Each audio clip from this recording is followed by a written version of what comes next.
Can you all hear me? Okay, good. Um, so I got a new computer, and I was just setting it all up. I hadn't done it and had time to do it today, but I was just setting it all up. And this I don't have Twitch set up yet. Well, I have Twitch, but I don't have the Streamlabs set up yet, so I can stream on Twitch. Haven't done that yet. So for tonight, we're going to do what we've been doing. Actually, we're going to have it on Periscope, and it's going to download to YouTube. And I'm going to also, we have obviously we have Hangouts, and of course we're in Pal Talk. So I'm hoping the goal of getting this new computer was have something a little bit more powerful, so we wouldn't get as much buffering and issues, at least coming from my side, from my computer. So hopefully you all will be able to hear clearer, and there won't be as many issues, at least coming from my computer. So today, we're praising Most High. So today, what we're going to do is we're going to continue our study in the Epistle of Romans, and we're going to be going into Romans chapter 12. Well, we already started that, and we're going to continue in Romans chapter 12, and getting a little bit closer to the end of Romans, sadly. But we still have a few chapters, but the big, powerful chapters, we've done those, but so now we're kind of going toward the end of it. Does it? Okay, good. I'm glad. Yeah, hopefully, like I said, hopefully I'm hoping this computer it's more expensive than the computer I had. I got a cheap computer before, and I didn't realize the quality was partially to blame, from the computer I was using, and the buffering I was getting on YouTube was also due to the computer that I was using. So hopefully that will all be better at this point. So we're going to, hopefully by the grace of the Most High, tomorrow we'll have the Streamlabs set up, and we will go on Twitch as well. Oh yeah, so it's going to be on Periscope, Twitter, of course, Pal Talk, Hangouts, and then we'll upload to YouTube later. Okay, yeah, mine. This is a bigger one than the one I had. It's heavier, and it's got more of all the power and stuff, and storage and stuff. So hopefully, it'll work out better. All right, now before we go into the word of the Most High today, we want to ask the Father if He would bless us with His Spirit, which is representative of His presence, and that He would guide us in His word today, that His name would be uplifted and honored and glorified.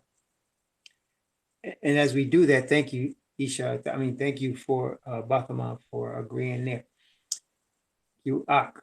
And so as we are going to do that, if we have any other prayer requests that we want to also mingle with the incense as we're going up to the Father in the name of His grace Messiah, that we might want to mingle other prayer requests with the prayer request that we're going to ask the Father. Okay, all right, so we have Bathama. Amen. Okay. We have Isha for her sister Jackie.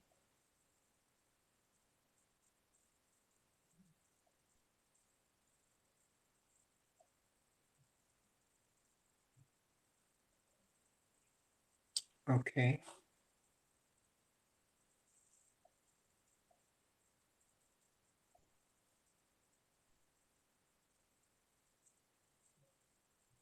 Okay. All right.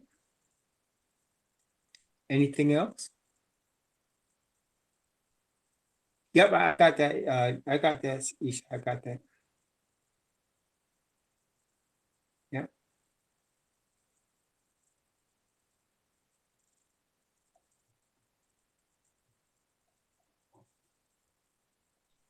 All right.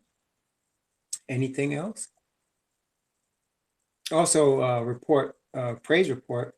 my 104-year-old aunt is leaving the hospital tonight. So she's recovered to the point where they're sending her home, and she's breathing on her own, and she's leaving the hospital tonight. So yeah, we praise the Most High Yah for that. I went to see her tonight, and they were about to put her in an ambulance vehicle to take her home. So that's good. Now she gets to recover at home. Amen. Cliff is going to be traveling, Bathma? Okay.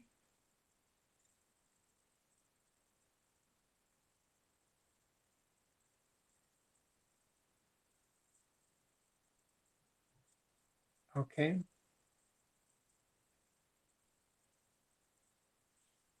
Anything else? Also, Judy's 102-year-old aunt is called up with a report today that she is feeling good. She's in her apartment. She's back to her normal self. She got help. What day is a nurse's aide? Yeah, home health comes in 5 days a week, which we were even doubtful she needs that, but she's really back to normal. So she's even more mobile than my aunt. She's something else. Yeah. Yeah, so Judy's 102-year-old aunt is doing well, and we praise the Most High for your prayers for those individuals. Any other prayer requests? Oh, one more praise report. I did take my exam that I asked you all to pray about a little while back. I passed it today. Praise the Most High Yah. Passed my exam also. Okay. All right, then let's get ready to pray.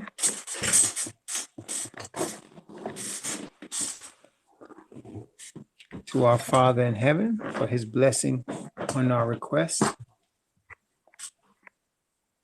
Most High Yah, we're again very, very grateful and thankful for all that you have done for us and continue to do for us 20 hours a day, 7 days a week. We're so thankful for the Sabbath hours that you have bestowed upon us to be blessed today. And as we're going into your word, please send us of your righteous spirit to guide us in spirit and in truth, that your name might be uplifted and honored and given glory. We also ask, Father, for the scattered nation, your scattered children all over this planet, your people that you have foreknew, that have been scattered, that have been enslaved and oppressed. We ask that your name would be glorified as you continue to awaken them to the soon return of the Messiah, your grace, and the establishment of his kingdom. We pray for our special request for Beth Amon's knee and hip and the pain she is feeling, and for her son-in-law Cliff as he is traveling, also for Isha's sister Jackie as she is getting ready to travel, and also for all of the prayer requests that we have on the list here that you very well know. Father, we ask that your spirit would bless, and all the people under the sound of my voice, that your spirit would bless them as well. Please continue to guide and direct our paths, that your name would be glorified today. In the name of your grace, Messiah, Yahweh Shai, we pray. Amen.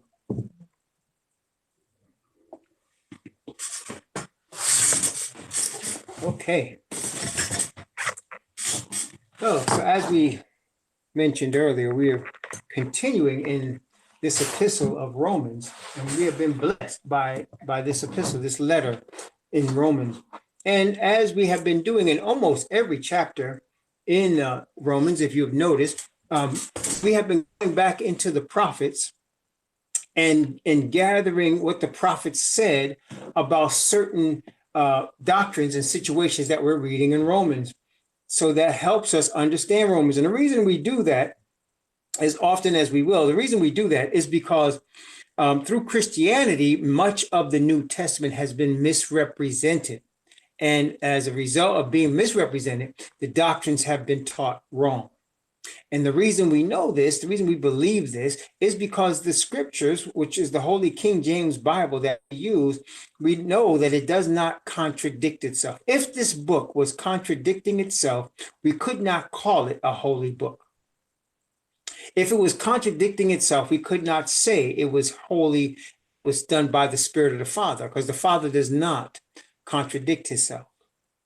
And so that being the case, the scriptures should agree from Genesis to Revelation.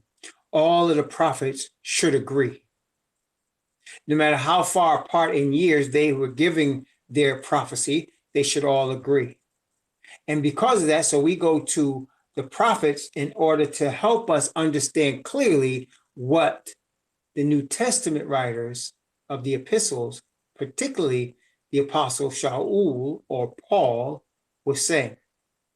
Because again, Christianity has misrepresented it because they never give interpretations or doctrines that come from the prophets. Reason being is because many times in Christianity, the focus is the New Testament.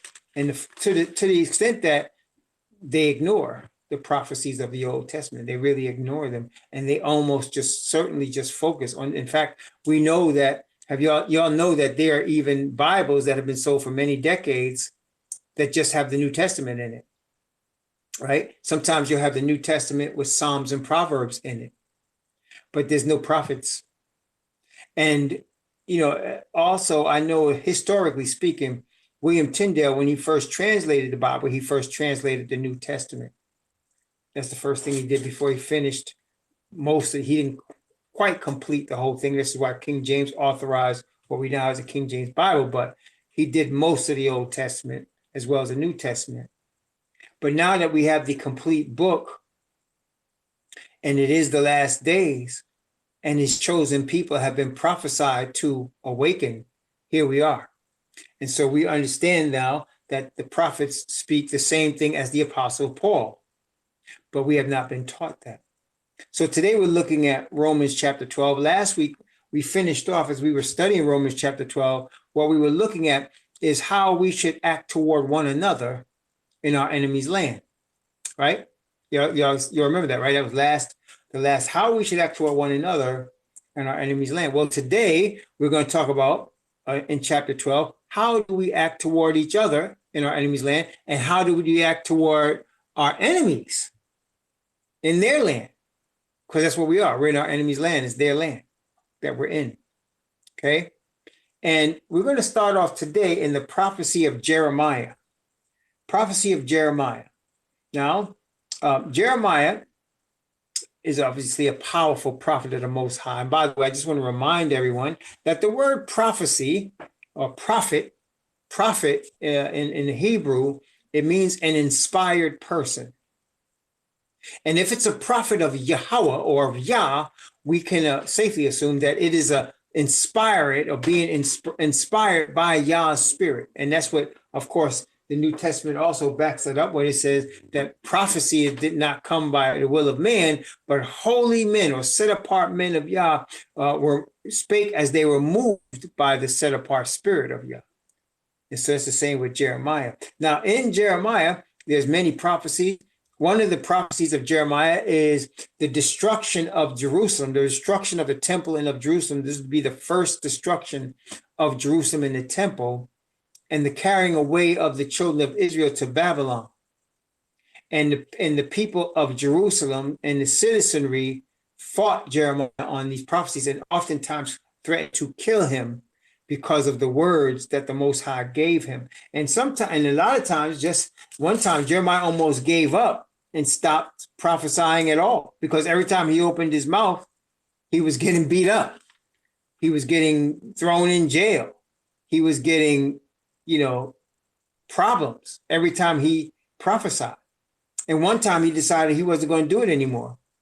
But then he said that he couldn't help himself because the spirit of the Father was in his bones and he couldn't stop. He couldn't swear. He was chosen before he was even born to prophesy, so he had to do it. Matter of fact, in Jeremiah chapter 26, let's take a look at Jeremiah chapter 26. Jeremiah 26. This is where he's one of the times he's talking about the destruction of Jerusalem and the destruction of the nation of the kingdom of Judah.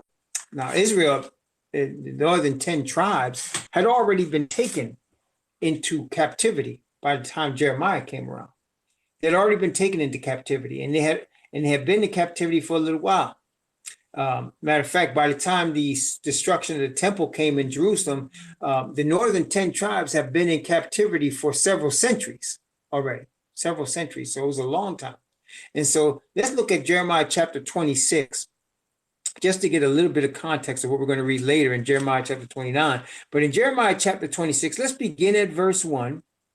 And I'm going to go down from verse, just to start us off, verse 1 and 2. Jeremiah chapter 26, verse 1 and 2. In the beginning of the reign of Jehoiakim, son of Josiah, king of Judah, or Jehoiada, came this word from Yahweh, saying, Thus saith Yahweh, stand in the court of Yahweh's house, and speak unto all the cities of Judah, which come to worship in Yahweh's house. All the words that I command thee, speak unto them. Diminish not a word. Now, you can see here, the Most High is about to inspire Jeremiah with words from his spirit. And obviously, they're going to be powerful words. For the Most High said to him, don't diminish not a word. Everything I'm telling you to speak, speak. So whenever he tells a prophet that, he's going to bring something very strong, something that the people are not going to like. And so he's telling this brother, in spite of the fact, and he did tell Jeremiah early in the prophecy, he said, you know, you're going to get opposition. They're going to hate you. They're going to attack you. And brothers and sisters, let me tell you something. Here in the last days of this sinful world that we live in, the last days of this Babylonian kingdom that we are in, when the 144,000 begin to preach, and the common people here, see, right now, we're teaching to our own people. We're teaching to people that are awakening right now. But as this message grows into further and goes out further, so that all the people of the earth hear it, the common people, the heathen, are going to be very upset at the words that come from the mouth of the 144,000, to the point where there's going to be a decree to kill them. That's Revelation chapter 13. Whosoever would not worship the image of the beast should be killed. That is the 144,000, along with all those with them. That is the same as Revelation 12:17, the remnant that keep the commandments of Yahweh and the witness of Messiah. That's the same thing. Okay. And because of the words that they will speak by the Father's Spirit, people will want to kill them. Well, that's not new. Jeremiah was speaking those words. As a matter of fact, we know Messiah himself, when he appeared the first time in man's flesh as a representation of the Father, being the Father's grace, as he came to the earth the first time, we know that many times he had to run because the people were going to stone him because of the words that he spoke. And this is Messiah, the perfect representation of the Father to the earth, to his chosen people. So we can expect anybody that's going to be speaking on the Father's behalf on this earth is going to bear persecution. As a matter of fact, the Bible says all that live godly in Messiah shall suffer persecution. That is the situation, because brothers and sisters, it only makes sense, doesn't it? If the Father is light and this world is full of darkness and is run by the king, the prince of darkness, and the Father of light is on the opposite side, and you're representing the Father of light in a kingdom of darkness, it makes sense that the darkness is going to hate you. Does that make sense, brothers and sisters? Are you following me so far? So the darkness is not going to like you. So that's part of what we're going to be looking at in Romans chapter 12. How do we deal with that? Understanding that is the case. So let's look here. Jeremiah was told, diminish not a word. So now he's talking to Israelites here. That goes to also show he's talking to Israelites. So it doesn't matter, brothers and sisters, when it comes to opposition from Asatan, what the bloodline is. It could be Caucasians or Asians or Indians or bloodline Hebrews. If they don't receive the truth, they're going to hate you. Okay, it doesn't matter who they are. Because brothers and sisters, what we're dealing with, again, is truth and righteousness. That's what we're dealing with. Truth and righteousness. And the Father's glory is all that matters to us in bringing forth truth and righteousness. So let's continue. Jeremiah chapter 26, let's read from verse 3 down to verse 7. If so be they will hearken and turn every man from his evil way, that I may repent me of the evil which I purpose to do unto them, because of the evil of their doings.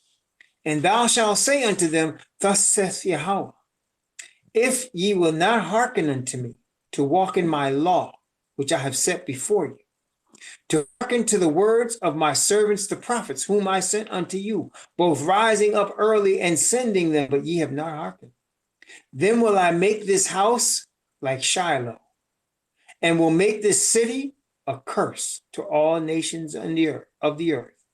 So the priests and the prophets and all the people heard Jeremiah speaking these words in the house of Yahweh. So when he said like Shiloh, let me explain what that means. Shiloh was in the tribe of Ephraim. Okay, Shiloh was located in the tribe of Ephraim. It's the original place that Joshua, who led the children of Israel after he was ordained by the Most High through Moses, led the children of Israel into the promised land. That's where Joshua settled, in Shiloh. Because Joshua, the son of Nun, was of the tribe of Ephraim. Okay? And what happened now, initially, because Joshua was the leader, the Ark of the Covenant first dwelt in Shiloh. And it was in Shiloh for more than 400 years. Okay, 4 centuries. The Ark of the Covenant was in Shiloh. Okay? And even when Saul became king, it remained. When David was anointed king, David was of the tribe of Judah. And the Spirit of the Father caused David to move the Ark of the Covenant from Shiloh to Jerusalem. Okay? And if you recall, David said that he wanted to move the ark, and his prophet Nathan said, whatever's in you do, because the Most High is with you. So the Spirit of the Most High was caused to move it to Judah, and we understand now why it was caused to move to Judah, because out of Judah was going to come forth the lawgiver, right? The Bible calls him the lawgiver. Mashiach, his grace, Yahushua, was going to be born of the tribe of Judah as prophesied. So he bringing the Ark of the Covenant to Jerusalem. Then later on, now that caused some beef between Ephraim and Judah. And then later on, of course, Solomon built a temple, and the Ark of the Covenant is in the temple in Mount Zion, which is in Judah and Benjamin. Okay. Now, after that, when Solomon, just giving you some background, when Solomon sinned against the Most High and started worshiping all the gods of the wives he had married from that worshiped other gods. See, he worshiped gods. He married all of these wives that had other gods that they worship, and he started worshiping their gods. The Most High took the 10 northern tribes from Solomon and put a man in charge whose name was Jeroboam, the son of Nebat. And Jeroboam set up his kingdom, the northern kingdom, back in Shiloh. Now, he couldn't move the Ark of the Covenant from Jerusalem. So what he did is he created his own temple with golden calves and had the people worshiping in Shiloh with golden calves. Of course, he was warned by prophets, including Alashai and Aliyah. He was warned to not do these things, but he did. And then king after king after king in the northern tribe sinned to the point where the Most High had the come and destroy Shiloh and knock down their altars and destroy their gods and take them captives. So when Jeremiah said here to the people in the temple, I'm going to make this place like Shiloh, they knew exactly what he was saying. He's saying it's going to be destroyed like the northern kingdom for idolatry. I'm going to make this house like Shiloh. Now, they didn't like that. Let's take a look here. Jeremiah chapter 26 from verse 8. From verse 8 down to verse, well, let's start with verse 8. Verse 8 and 9. Verse 8 and 9. Now it came to pass when Jeremiah had made an end of speaking all that Yahweh had commanded him to speak unto all the people, that the priests and the prophets and all the people took him, saying, Thou shalt surely die. Why hast thou prophesied in the name of Yahweh, saying, This house shall be like Shiloh, and this city shall be desolate and without inhabitant? And all the people were gathered against Jeremiah in the house of Yahweh. So you can see here, because he prophesied by the Father's Spirit, they were ready to kill him. Now, they didn't kill him that time.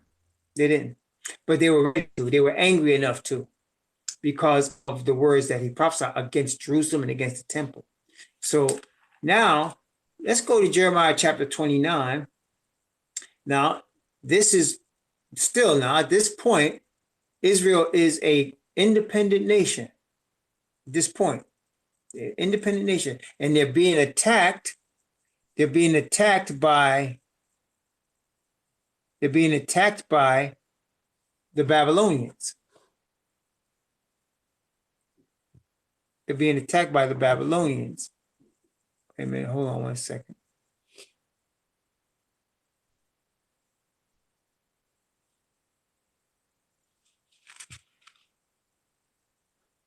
Our computer is threatening to restart. Hold on.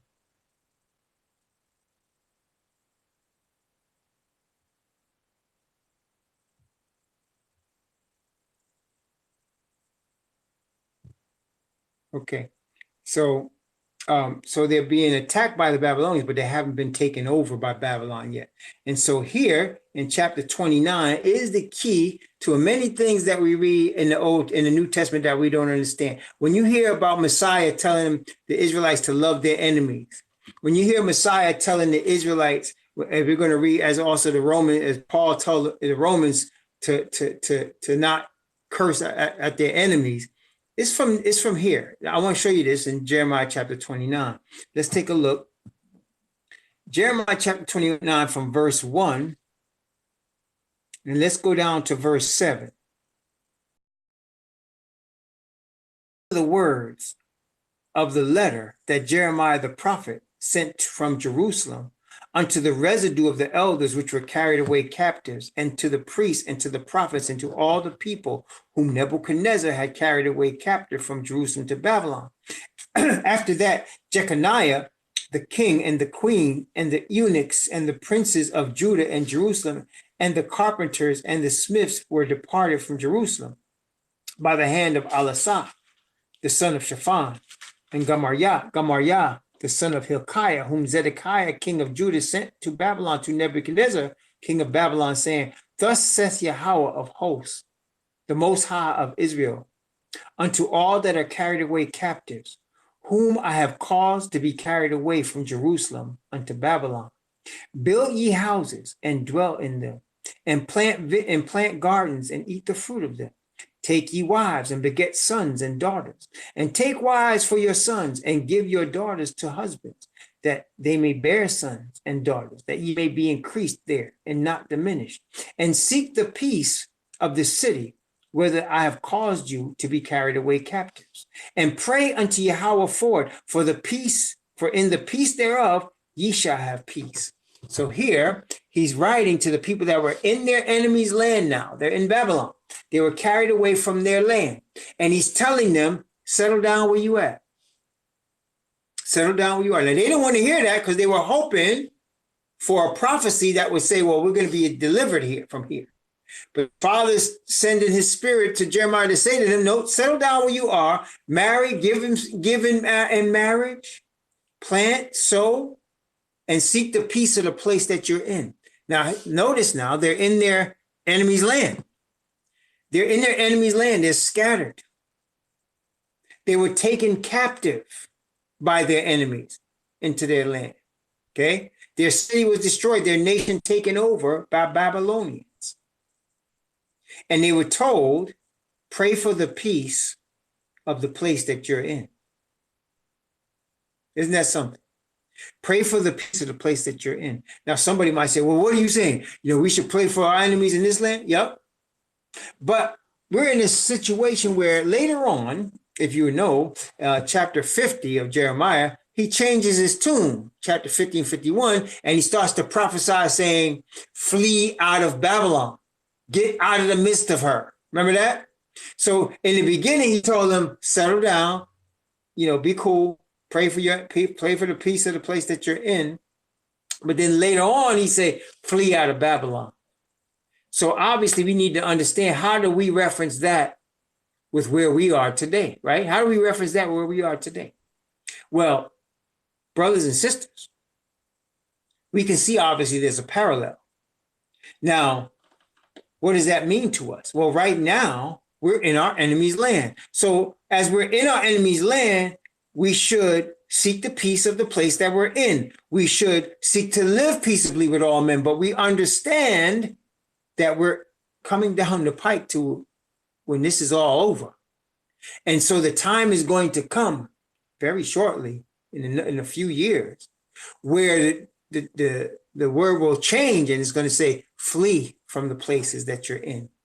And how we're going to know that that's the case? Well, let me ask you, how did they know that this was the case that happened here? How did they know this is the case? Well, did not Babylon surround Jerusalem and besiege Jerusalem? Didn't he do that? Matter of fact, Daniel in his prophecy, he reports about how they besieged Jerusalem and surrounded. They knew by the besieging of Babylon upon their land that prophets saying this place is going to be destroyed, they knew this was time for them to go to Babylon. Well, later on, this prophet would say, get out of Babylon because it's going to be destroyed by people I'm going to send to it, which namely were the Medes and the Persians. Okay? Flee out of it. Same thing Messiah told them when the second destruction came. Remember what he said? He said, when you see armies about Jerusalem, flee from Jerusalem, because it's going to be destroyed. So now that we're in our enemy's land, we're going to receive a warning from who's the prophets of today? The 144,000 are going to give us a warning. They're going to say, time to go. Where are we going to go? Well, first of all, it's not going to be hard for us to figure that out. You know why? Because when they tell us you can't buy or sell, right? When they say you can't buy or sell, that means you don't have a job. You're not going to have a bank account. They're going to take whatever place you live. That's the sign you're supposed to go. Testing 1, 2, 3. You follow me? That's the sign you're supposed to go. That's the sign you're supposed to go. All right?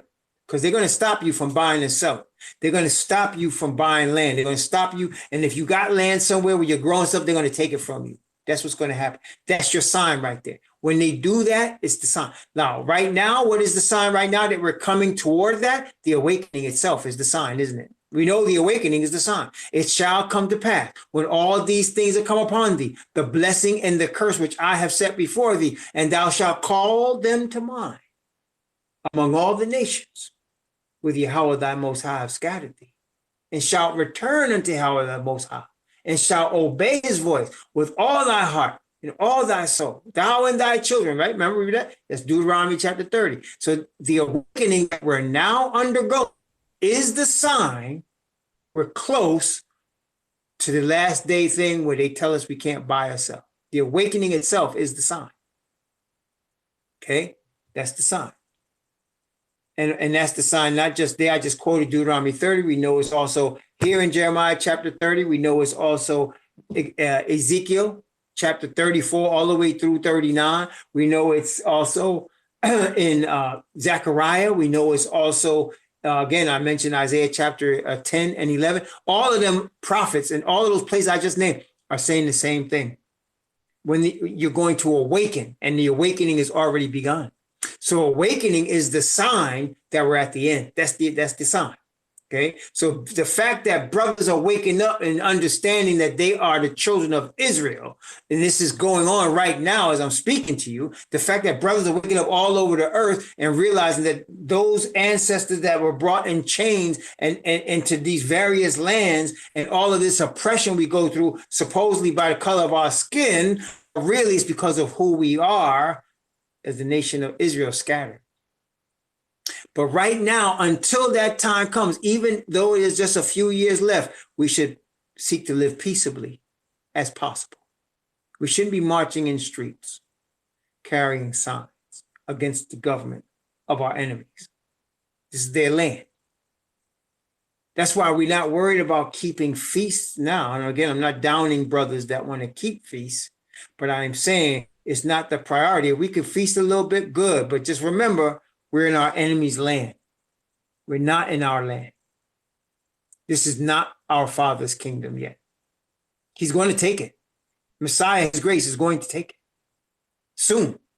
But right now, as part of the awakening, we are in the process of developing and being sealed in Father's righteousness.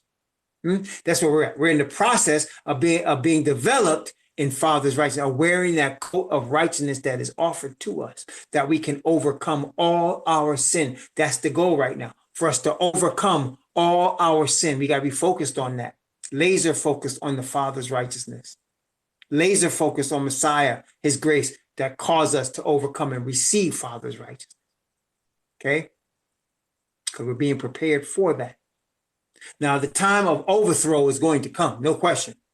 When it's time for Babylon, for us to flee and them try to take away all our stuff, and we're going to be chased into deserts, into wilderness places, into desolate areas, into mountains. We're going to be chased into islands. We're going to be chased into places that we're going to just be surviving by whatever the Father provides for us. Some of us going to be dead. Some of us going to be put to sleep, dead, awaiting the resurrection. The Father knows what he's doing. Okay? But those of us going to be alive, they're going to take all that away. And that's when it's time to flee.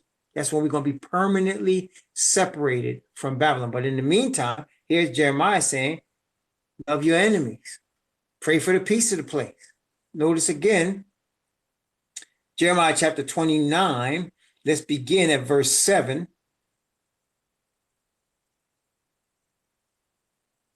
You can go down to verse 10. And this is the same thing we've been reading, talking about awakening. He's talking about here too.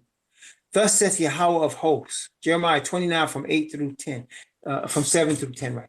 And seek the peace of the city whither I have caused you to be carried away captives, and pray unto Yahweh for in the peace thereof shall ye have peace.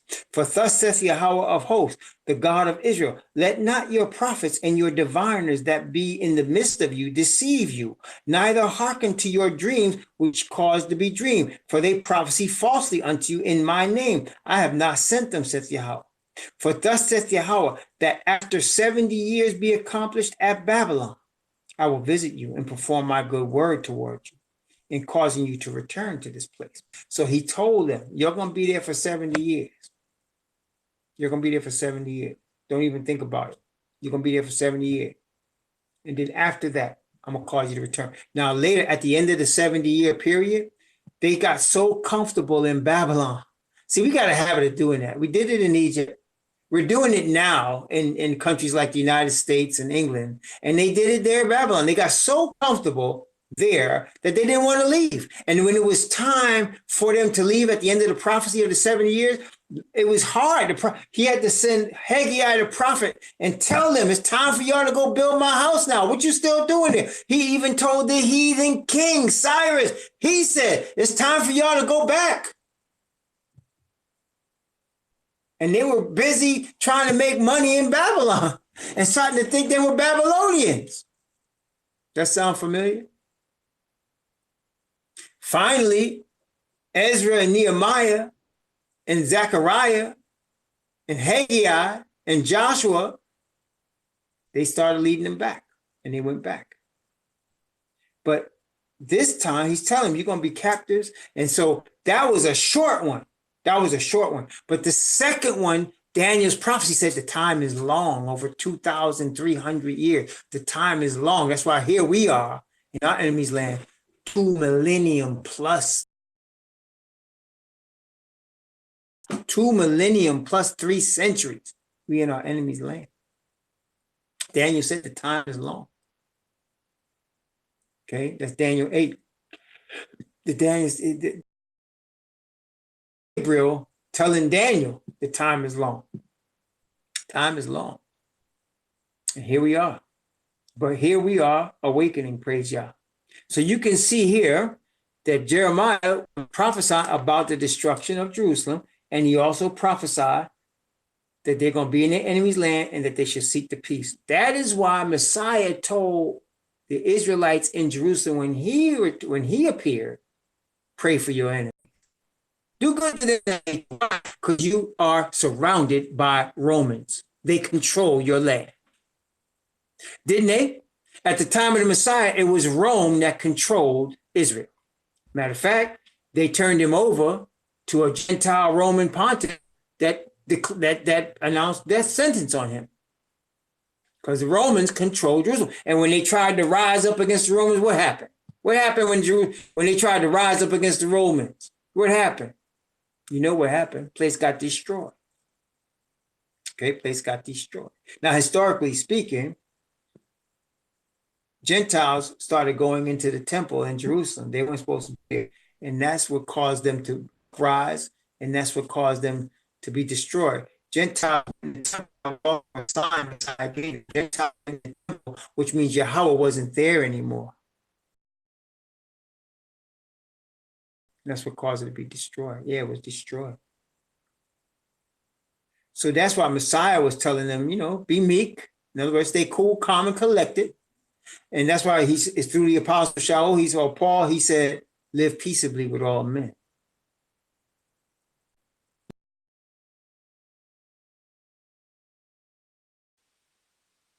First Peter chapter 1.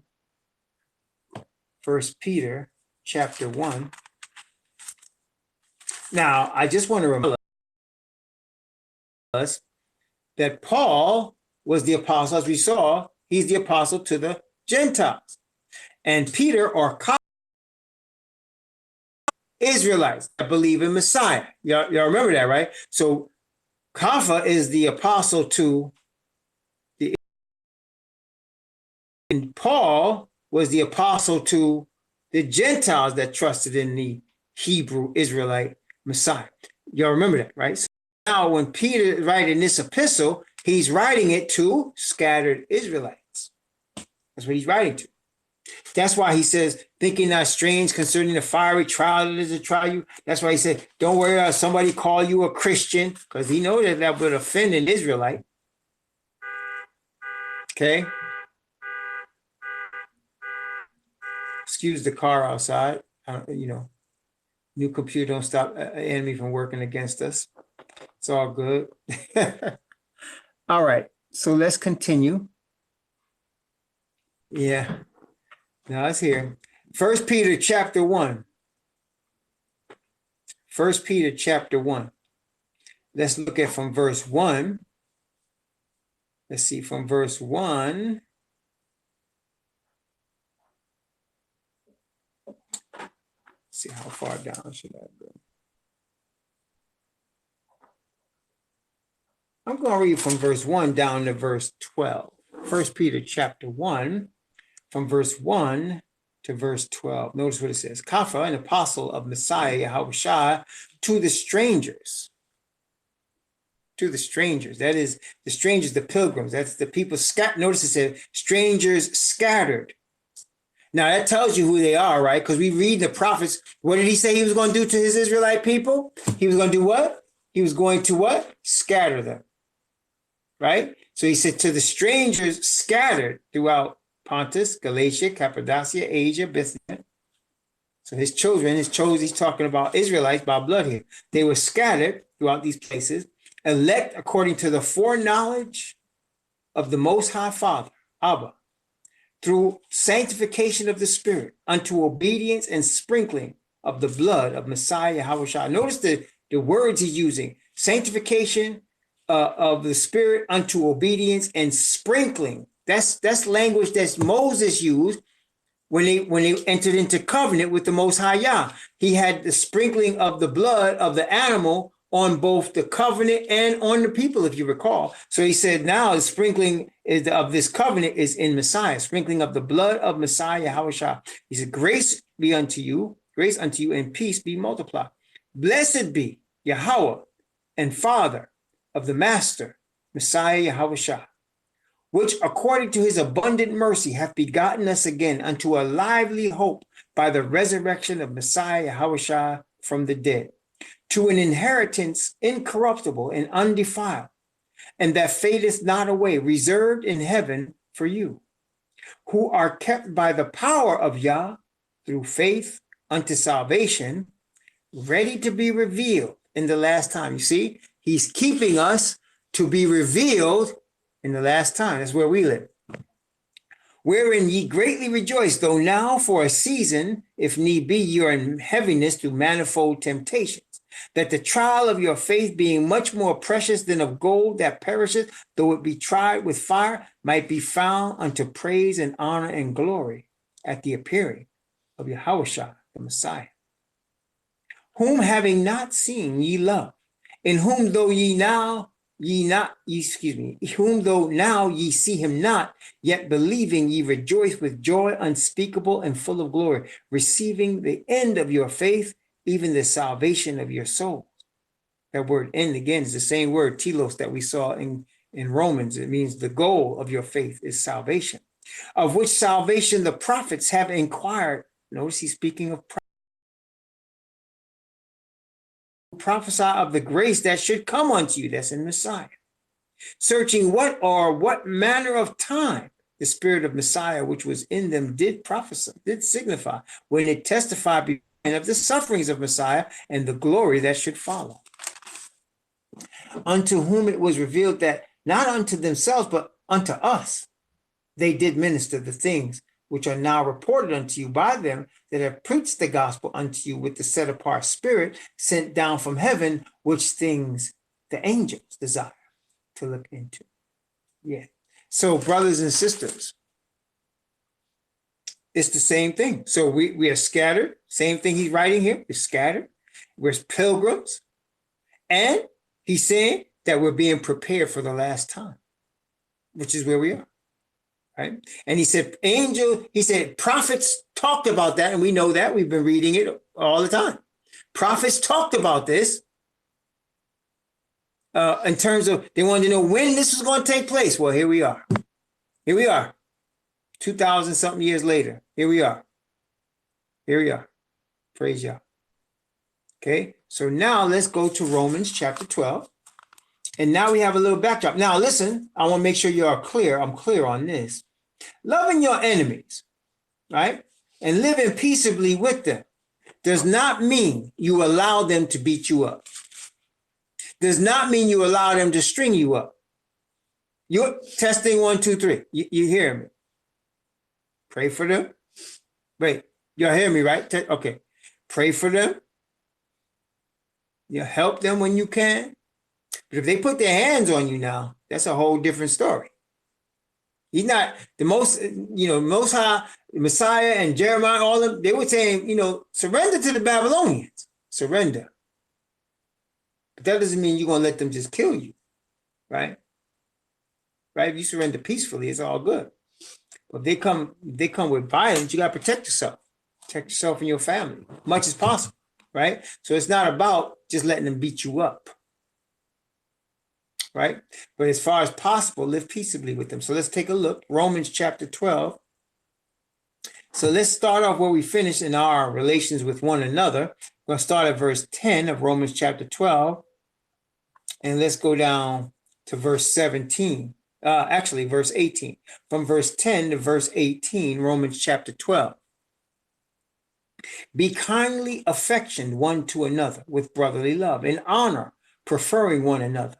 Not slothful in business, fervent in spirit, serving Yahweh, rejoicing in hope, patient in tribulation, continuing instant in prayer, distributing to the necessity of saints, given to hospitality. Bless them which persecute you, bless and curse not. Rejoice with them that do rejoice, weep with them that weep. Be of the same mind one toward another. Mind not high things, but condescend to men of low estate. Be not wise in your own conceits. Recompense to no man evil for evil. Provide things honest in the sight of all men. If it be possible, as much as lieth in you, live peaceably with all men. See, live peaceably with all men, much as possible. Okay, and what do you say? Don't mind high things. In other words, don't look to be powerful and rich and all dominant in Babylon. That's what a lot of people are doing, right? They're trying to get paper, get money, get paid, be rich and wealthy and powerful in Babylon. For what? If it's being destroyed, what you want a permanent place in it for? right? But it says diligent, don't be lazy, be diligent in your business now. Handle your business, distribute to the necessity of saints, that is, support each other. Talk about tithing, right? Instead of giving tithes to these pimps called pastors, right? You support people that are poor, your own brethren that are poor, suffering, struggling. Lots of them, right? Lots of them.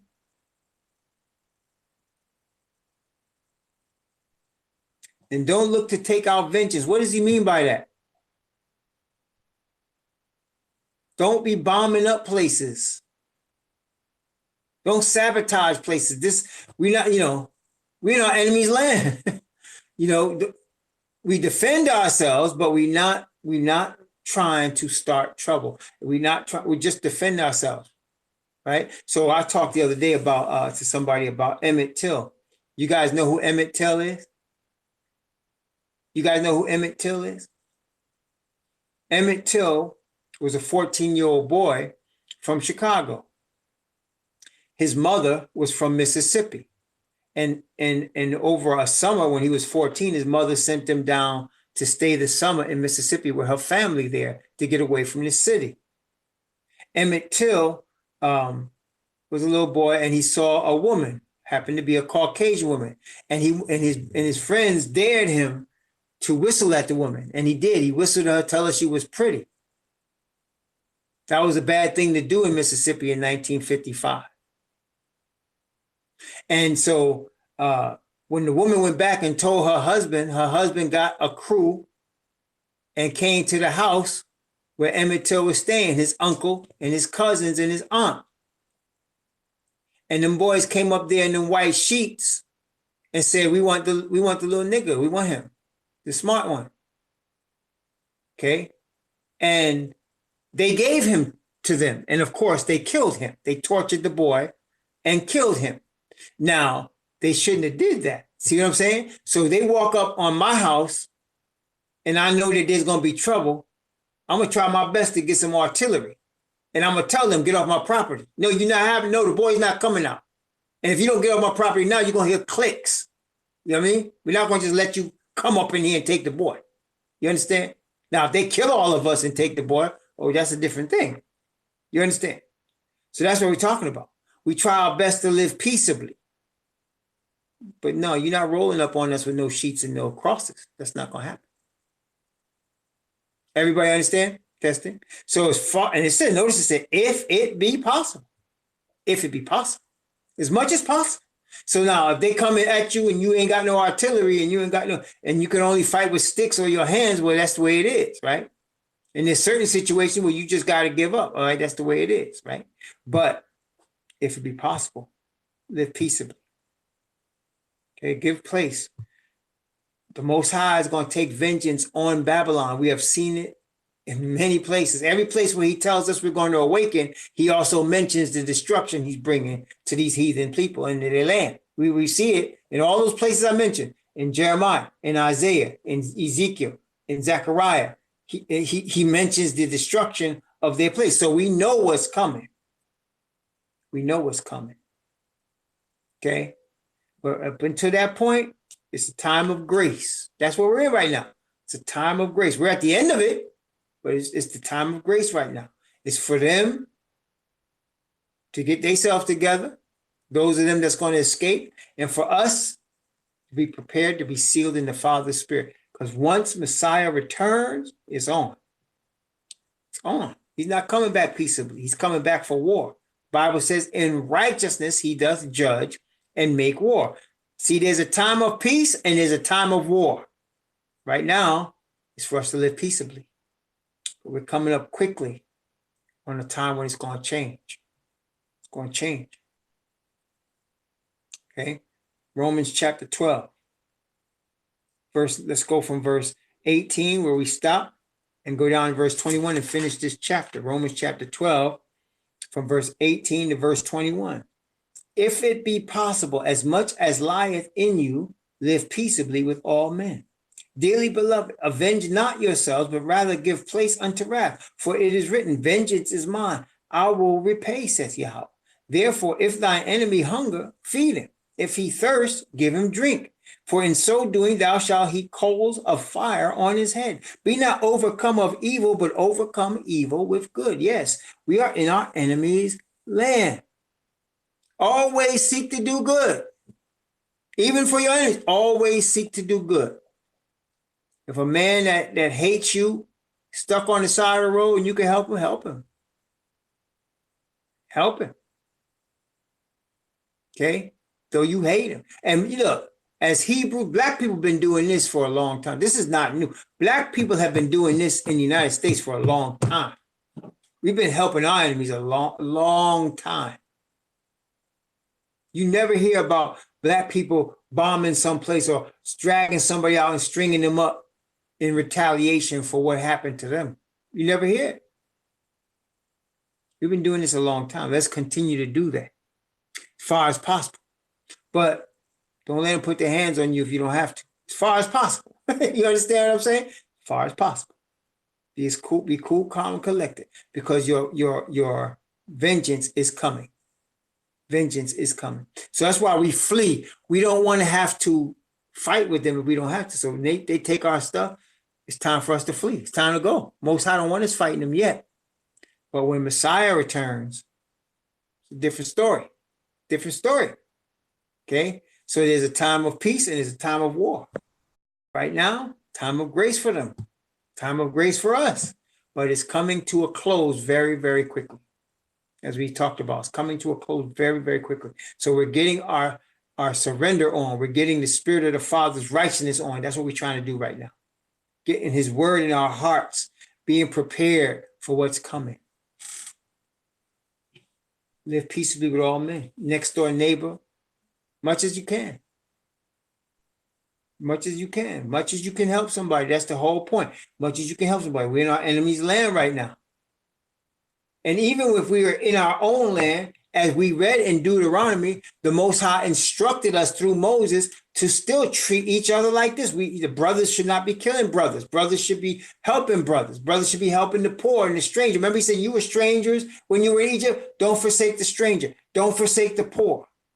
The tithe was for the poor. Remember, the tithe was for the poor. They were always supposed to be helping the poor in their land. The reason we got kicked, one of the reasons we got kicked off the land, aside from worshiping other gods, was we did not take care of our poor.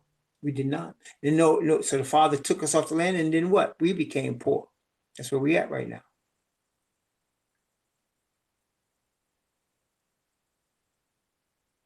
That's where we at. I'm going to, since we came to the end of chapter 12, I want to stop here. I know it's a little earlier than usual, but we are at the end, and I don't want to start chapter 13 until tomorrow. So we'll stop here tonight. Let's have a word of prayer. Most High Yahweh, we are again very thankful and very grateful for all that you continually teach us from your word, how to handle ourselves in our enemy's land, how to prepare to meet Messiah, your grace and peace. Please continue to guide us and direct our paths, stubborn as we are.